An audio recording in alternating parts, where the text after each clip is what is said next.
down 165 meters above sea level. In front of you is the Quneitra Valley, full of orchards and vineyards, which has become a symbol of the flourishing agriculture here on the Golan Heights. This success is a result of the unique porous soil, the excellent climatic conditions, plenty of rain, and the perseverance and skill of the farmers. The Golan Orchard in the valley is a popular site for self-picking a variety of fruits. During the spring and summer months, you can pick cherries, berries, plums, nectarines, and apples, just to name a few.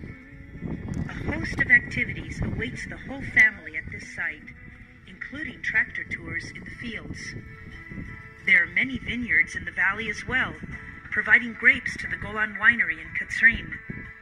The winery has earned international fame for its fine wines, and a visit there is well worth the experience. You can also see a complex of white buildings in the valley. This is the main base of UNDOF, the United Nations Disengagement Observer Force. Their role is to monitor the disengagement agreement signed between Israel and Syria after the Yom Kippur War in 1974. The only border passage between Israel and Syria is located close to this base.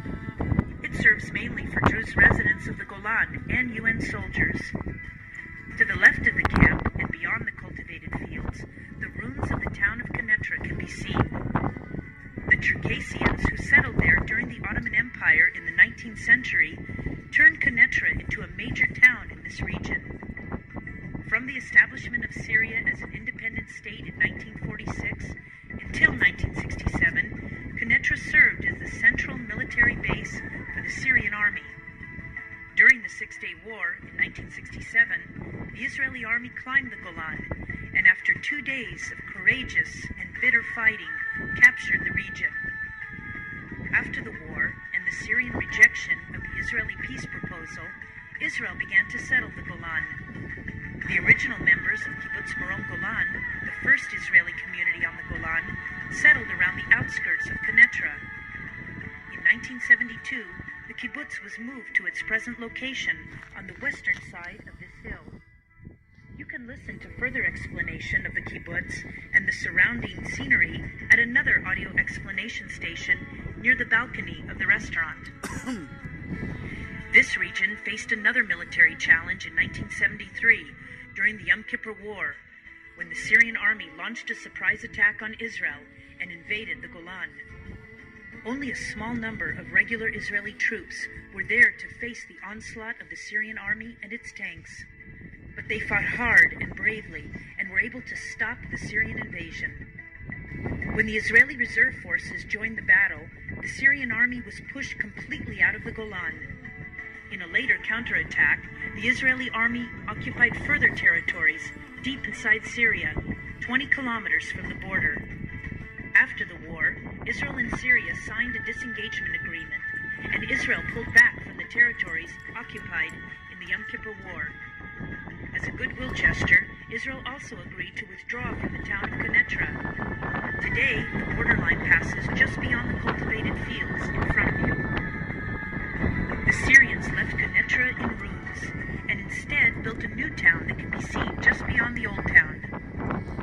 Since signing the disengagement agreement in 1974, this border has been the quietest border that Israel has ever known with any of its neighbors.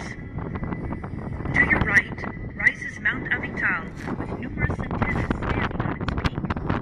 This hill, just like Mount Avital, is part of a ridge created by a series of volcanoes spread along the Israel-Syrian border.